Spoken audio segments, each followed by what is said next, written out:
Hey guys, today I'd like to talk about how great coaches connect, listen, and understand. Now, back in the day, leaders got to where they were through their experience and knowledge. They were expected to have all the answers and readily provide them whenever employees were unsure about what to do or how to do it. The leader was the go-to person who knew it all, and that's how they earned their authority. But times have changed. Today's leaders still need a solid understanding of their business, but it's unrealistic and not advisable to expect them to have all the answers. Organizations have become too complex to govern solely based on that. So how can leaders adapt? Well, one way is to take on a new role, that of a coach. Now, by using coaching methods and techniques when appropriate, leaders can still be effective without having all the answers, and importantly, without telling employees what to do. Coaching is all about connecting with people, inspiring them to give their best, and helping them to grow. It's about encouraging them to find their own answers. Coaching isn't an exact science, and every leader develops their own style. But we can break down the process into some practices that any manager should and could explore and understand. So here are three of them. Firstly, ask. Coaching starts by creating a space for employees to share their thoughts and ideas. Now, to kick off the coaching conversation, you can start with an open-ended question after some initial chit-chat. For example, I usually like to ask my clients, so where do you want to begin? The key is to show openness to discussing whatever is on the other person's mind and avoid assuming what they should talk about.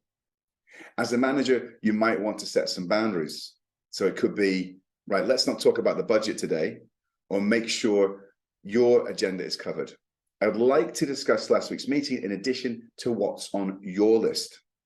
And it's important to do only what's necessary and leave room for your employee to raise their concerns and important issues.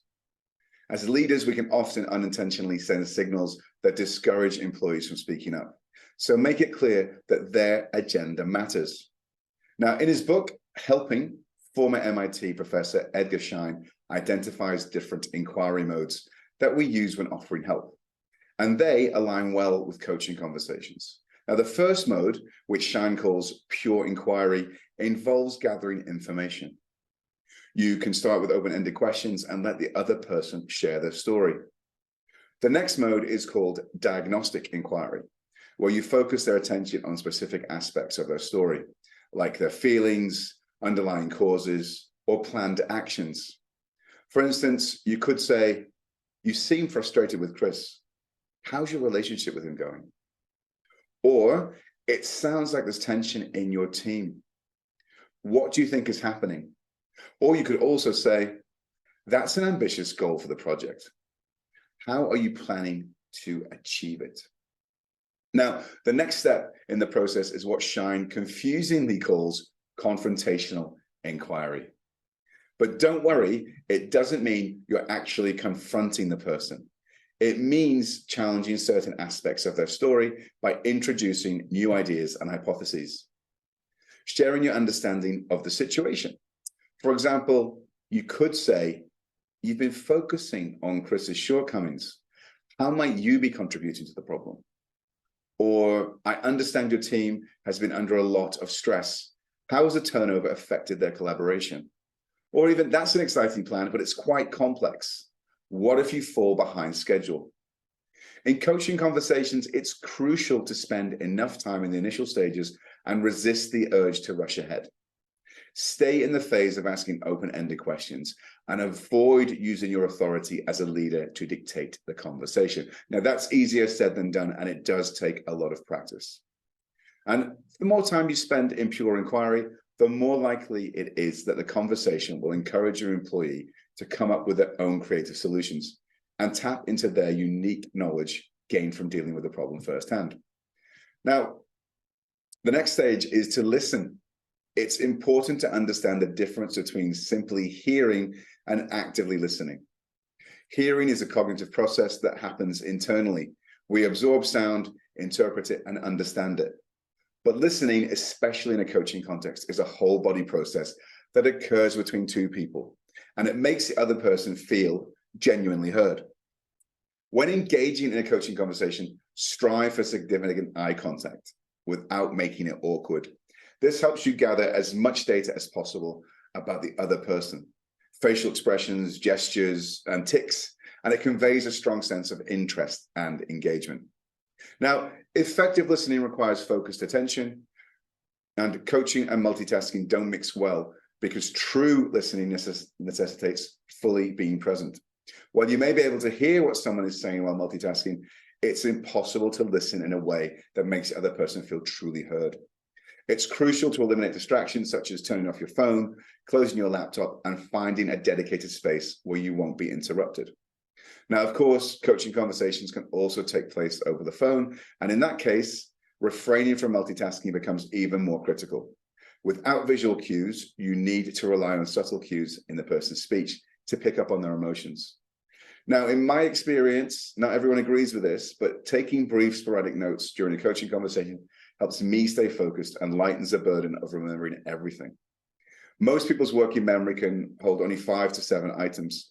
However, note-taking can become a distraction if you become too focused on capturing every comment accurately. Coaching conversations aren't depositions, so you don't need to play the role of a stenographer.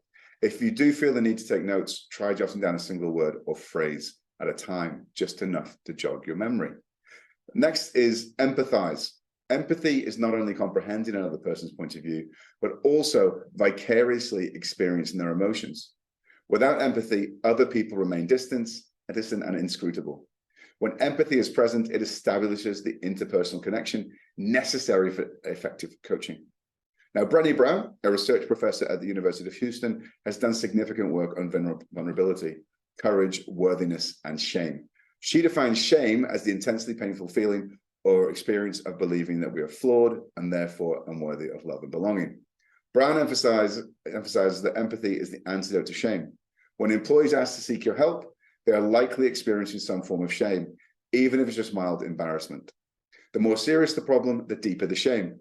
Expressing empathy is crucial in helping the other person diffuse their embarrassment and start thinking creatively about solutions. However, it's important to be mindful of the pitfalls we often fall into when trying to express empathy. For instance, we might compare our own issues to theirs, my problem is bigger, or try to overly accentuate the positive side. Look on the bright side.